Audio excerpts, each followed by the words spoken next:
That's not a comic book. Now that's a comic book. Hi, welcome to another episode of Trade Talk.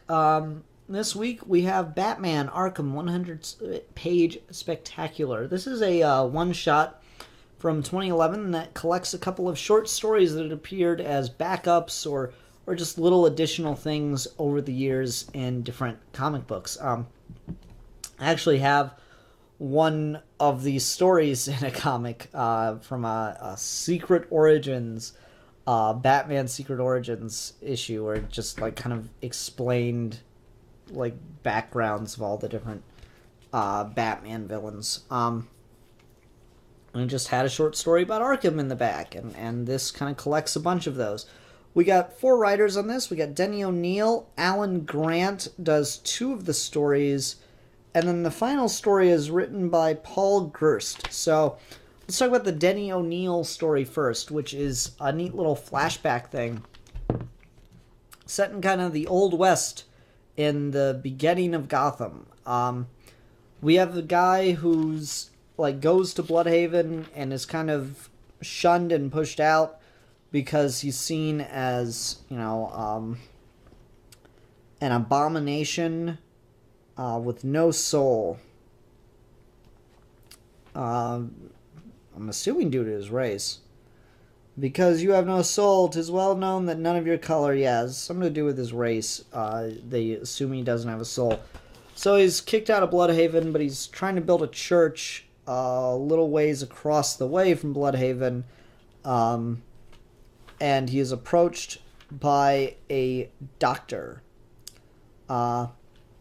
This doctor tries to convince him that instead of a church, he should build an asylum, and they can send out for madmen from across the newly forming country in order to help them and build a community of understanding and respect.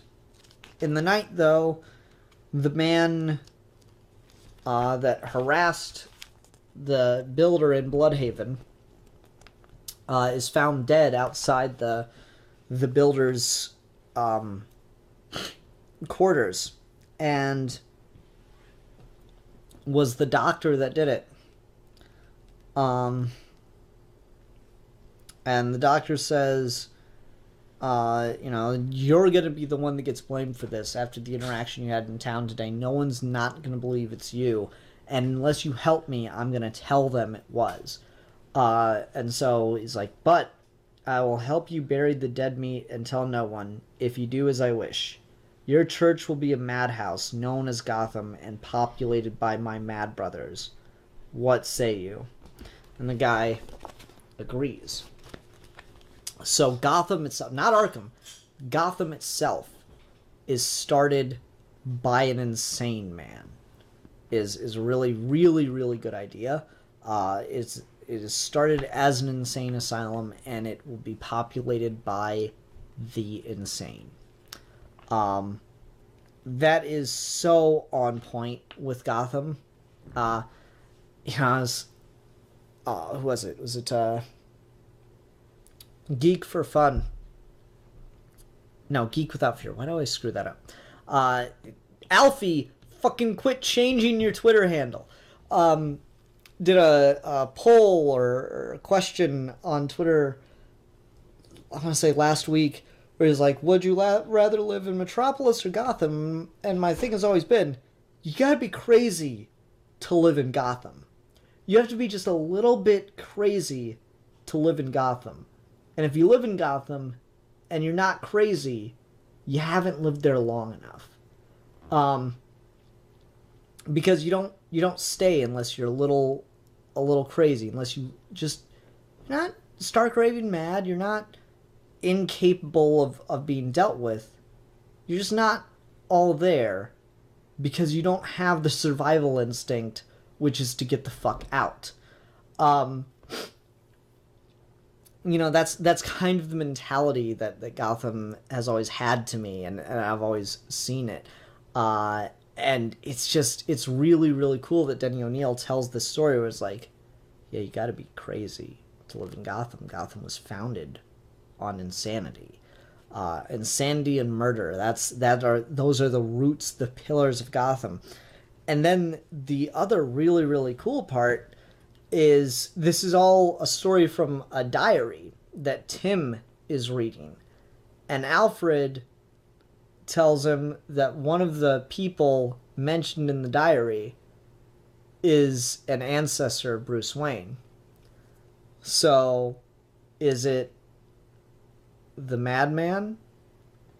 Is it the architect? Or is it the slain man?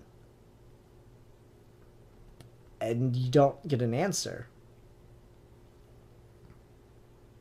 I really like that. This is why Denny O'Neil is a great Batman writer. It leaves you with these great lingering questions, and that's just a really, really cool story.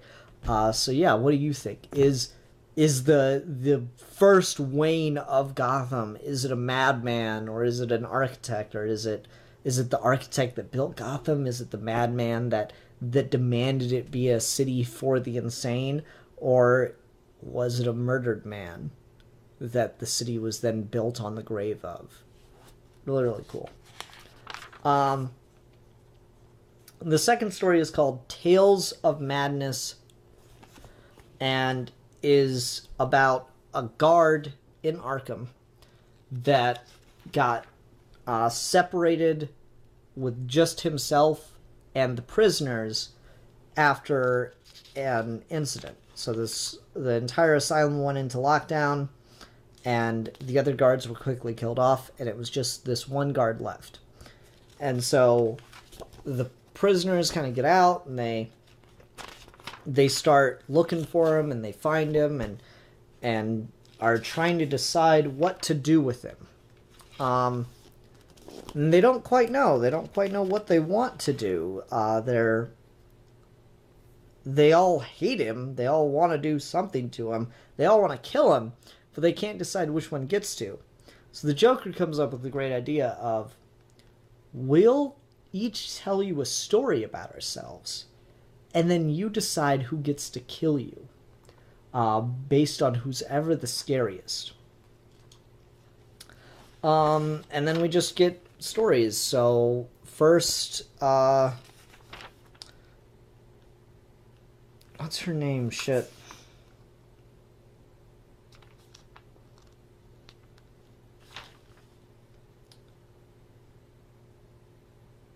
I don't know. I don't know who this character is supposed to be. That's a problem. Black Batman villain? Black lady?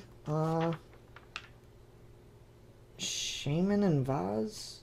Samantha and Vaz? V-O-Z? I don't know who that's supposed to be. Anyway. She tells the story about her abusive childhood and how she accidentally killed her brother. In a fit of rage. And then Riddler tells a story about trying to commit a crime, but then getting busted by Batman, and everyone decides that's a really awful story. Alan Grant does not write a great Riddler. And then Croc tells a story about feeding a tourist to a gator back in his wrestling days. And then Samantha, who I'm pretty sure is an Alan Grant character, given how much she appears in this book, with the two stories written by him.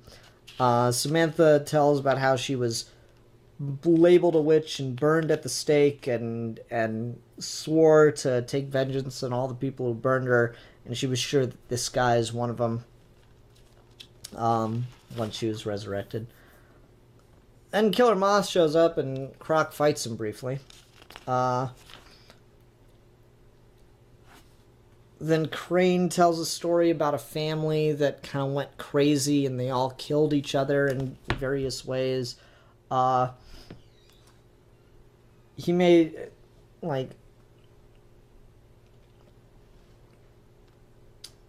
the father made mom and dad afraid of their kids would... He made mom and dad afraid their kids would be run over by a truck, so they locked them in the house. He made the husband afraid his wife would leave him, so he chained her to the wardrobe. He made the wife afraid her husband would leave her, so she knocked him out with the vase and handcuffed him to her wrist. Yes, there were 2 puppies, and the devil made the cute, adorable little puppies go hungry, so they had to come find the only source of food, which was the chained up parents. That's a nice fucked up story. Then Joker tells his story about coating an entire crowd with acid, which is pretty messed up, and attempting to kill Batman and Robin with laughing gas. And so then they all ask him, all right, so which one of us told the scariest story? And they all kind of like move in, leering in on him, getting closer and closer. And he says, you're all scary, you all scared me. You all won. And then this ending is pretty intense. So they're like, oh, that's okay. They all carve out a piece. And the experience drives him crazy in doing that. That is good. That is so perfectly hopeless and scary and messed up. So, like, they all carve their names into them and section them off for which pieces they're going to take since they all won. And the experience of being, like, tormented on the edge of that, being scared to that point, and then being, brutalized in that way drove him crazy. And now he's in Arkham, and he is... I belong to them now. They call me the Jigsaw Man. One day, they'll come back to claim me, and I'll be here at home, waiting. Just sends a shiver up you. Man, that's really good. It's so perfectly hopeless, is my thing. I really, really enjoyed that story. The art is probably the biggest problem with it. It does this thing that a lot of anthology comics do, which I don't hate in premise, but I often find very distracting, and it switches art styles, and I really hate that. So, like, when they're all first released, we get just some really varying art styles. Like, look at Joker's face in that panel. That's so weird.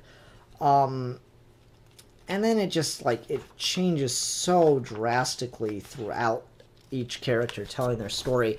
Riddler's art style changes to complete Popeye cartoon, and it's so out of place.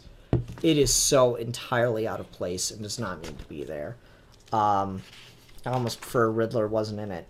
Crocs is fine, Samantha's fine, those are both, like, nice and creepy looking. Killer Moth looks cool, all that stuff, and Joker's story is fine, Scarecrow's story is fine, but some of the art's just, it's wildly different, and I prefer just consistency. Anyway.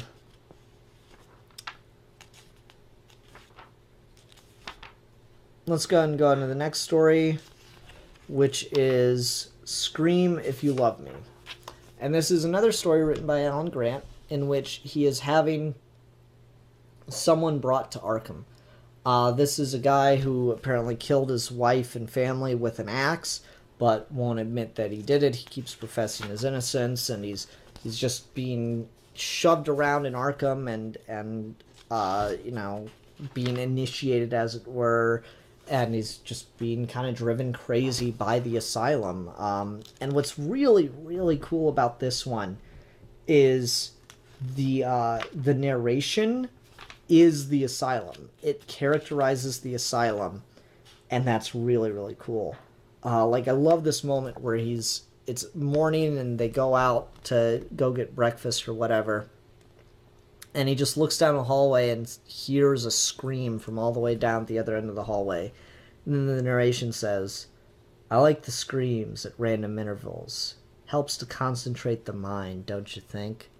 And I love the idea that the asylum's just in the back, like, slowly coaxing and bringing this guy to become a part of itself. The asylum is the monster, and that's so perfect for an Arkham story. God, this is good. Anyway, the inmates kind of bully this guy into trying to sneak a knife to the Joker, and that gets him in trouble with Jeremiah, and that gets him kind of locked up in solitary. And then there's a whole thing about, you know, the fact that he got caught with the knife. And so he gets, like, he got caught with the knife, so the prisoners get mad and they start a riot and use it as a chance to beat the shit out of him. And Jeremiah doesn't like that he got a riot started, blames it on this guy, and so he's like, calls him a troublemaker and says, we need to give you some shock therapy to really work out these issues. And that kind of drives him, like, completely over the edge. And I really, really love this 2-page spread. Is gorgeous and terrifying, and it's so bizarre and creepy, and it's just great. And this is like what he sees as he's being electroshocked.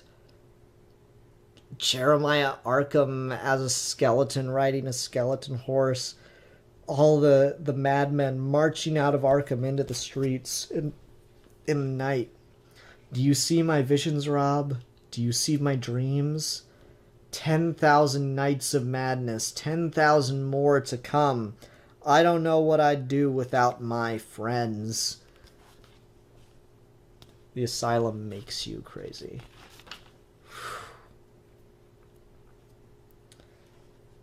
So Rob's gone completely off the deep end now after the electroshock. He is truly one of the inmates. And that's when his lawyer shows up with evidence that he did not kill his family and an immediate call for his release. But it's too late. He's gone over the edge and he's killed some fellow inmates. Writing on the wall in blood, I didn't do it. The asylum took a perfectly normal guy and turned him into a psychopath. And that's the terror of Arkham.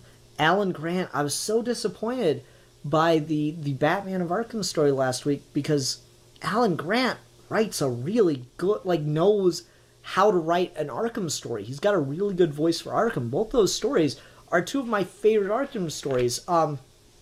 The Denny O'Neil story is really good at the beginning of this, but the reason to buy this is for those two Alan Grant stories, because those are some of the best stories about Arkham Asylum. That is right up there with Grant Morrison's Arkham Asylum Madness. If I had to list it, I'd go Arkham Asylum, or not Arkham Asylum Madness. I'd go Grant Morrison's Arkham Asylum, Arkham Reborn, those two Alan Grant stories, Arkham Asylum Living Hell, and Arkham Asylum Madness by Sam Keith. Madness is definitely the weakest of them all, but it's still got its moments. Everyone say hi to Haley as she walks through the background over and over again. It's definitely got its moments, though. But these two Alan Grant stories are really great, and it's so cool that this got collected. I mean, it's a 100-page book, so it's, for all intents and purposes, it's a trade with, like, 2 ads in it, so whatever. 1 ad, 2, 3. It's not even, like, ads. They're just notifications for DC events, like Flashpoint and Brightest Day. 3 ads? Is that seriously it in the whole book? That's not bad, really. If I got trades cheap like this, and all I had to put up with was 3 ads, I'd take it, man. Shit. You kidding me? 4 ads. Just in between the stories, mostly. There's, a couple at the very beginning that interrupted the Denny O'Neil story, but not in a truly bothersome way. 4, 5, 6 ads in the back, 2 in the back. That's nothing. I'd take that. So anyway, the final story is not very good. It's not that it's not good. It's a fun idea. it's just nowhere near on the caliber. I mean, it's Denny O'Neil and Denny O'Neil to open it up. Like, what a name. And then you got Alan Grant just bringing his A game. He truly, truly has a great voice for Arkham. And then you got this, and it's like a fun little idea that seems like it's part of a larger crossover. And the problem is all you get is this section. You don't get the larger crossover, so the story has no resolution. And on its own, the story's just, oh, okay, that's a fun, neat idea. So, apparently, there's this guy walking around with this briefcase and cell phone, and he's some kind of mysterious entity, and wherever he goes, there's a giant disaster that happens. But the only other thread is that he is nearly stopped every time by a team that has called themselves the JLA, Justice League of something. In the Justice League of Adventure, the Justice League of Atlantis, the Justice League of Amazons, they've all nearly stopped this guy, but none of them have succeeded. So the story opens with Batman breaking into the Slab, which replaced Arkham for a little while as the holding place of the Joker and other supervillains. It starts by Batman breaking into the Slab and breaking Joker out, so that, along with some other characters, it seems, Catwoman, Poison Ivy, Riddler, Scarface, breaking them all out so that he can form the Justice League of Arkham in order to take down this guy. And so he has to lead this no-good team of unagreeable bastards into battle. One thing I thought was really funny in this is, like, Batman explains what everyone's going to have to do, and Joker's like, Joker and Riddler are there, and Joker's like, sure, but only if I get the Riddler as my sidekick. What's the point of being a good guy if I don't get someone to kick around? Riddler, you know what your problem is, Joker? You're just not funny anymore. He dives across the table and starts beating him up, and they start fighting. So what's the difference between a Riddler and a doo-doo? Don't know, don't worry. 5 more seconds and there won't be any difference at all. And then they fight, and Batman has to break him up. And Riddler's like, okay, I'm in. For 2 cents, I'd knock your block off, Joker. Here, have a quarter. I'd hate to sell myself short. That's fun. That's fun. So anyway, these, the Justice League of Arkham work together to, like, break into a facility that Batman has a lead on. And they briefly stop the man with the silver briefcase. But then the Joker gets away and tries to gas all of Gotham. And Batman has to go stop him. The man with the briefcase gets away. And it turns out that this too was a failure. But it's continued in Justice League of Aliens #1. So I guess this was Justice League of Arkham #1. Must have been some big crossover at the time. I'm sorry, but that's not something for a reprint in the slightest. That the Justice League of A would have been fine for a collection of the entire crossover event, but everything else in this stands on its own, and that does not, and it is just awkward. You can also tell it was done a lot later, just looking at the art in it. When you compare, like, this stuff to very clearly, like, 90s stuff, and you got the Denny O'Neil, like, opening, that's very 80s looking, or possibly early 90s. Does it say the original date? No. And then you get this art, and it's just, whew, that is drastic. That is very early 2000s. That, and I don't really care for the artist. Look at Nightwing's face. That's a face.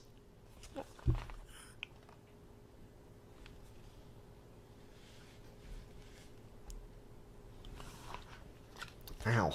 That hurt my jaw doing that. So yeah, I don't really care for the art in this one either. So this last story is just so not necessary. I guess they had to do it to get it up to 100 pages. I would still say it's worth it for the first three stories. The first three stories are brilliant, great short stories about Arkham. I'm trying to think if there's another story that they could have put in here instead of that one that I would have really liked to see, and I think would make this a perfect trade. I think it is in the same Secret Origins book that has the other Alan Grant story. There's a really cool short story where Kyle Rayner, when he was Green Lantern, there's a story about him taking Joker back to Arkham after a thing. He like caught Joker out on the run or something and took Joker back to Arkham. And as he's walking Joker past the cells, everybody's like saying stuff to Green Lantern, and Joker's saying stuff to Green Lantern. And then he throws Joker in the cell and closes the door behind him. And just at the last second, Joker like reaches through the bars and out at Kyle, and it scares Kyle. It's like, hey, don't go away. It's just like, that's a really cool thing. Like, Arkham Asylum, the Joker, Arkham put fear into the man without fear kind of moment. That's really cool. So I like that story a lot, and that would have been a much better fit for this. But what can you do? Still pretty good. This cost $8 when it originally came out. I'm sure it's not that hard to find, or you can hunt down the exact name of the stories. Cityscape, Tales of Madness, Scream If You Love Me, was that it? The Tales of Madness is definitely the longest. That must have been like a one-shot or something. Scream If You Love Me, and then the Justice League of Arkham #1. Yeah, I would recommend like all of those stories or just this trade. It does a pretty good job of collecting everything. Alright, that'll do it for this episode of Trade Talk. Everyone, thank you very much for watching. See you next time. That's not a comic book. Now that's a comic book.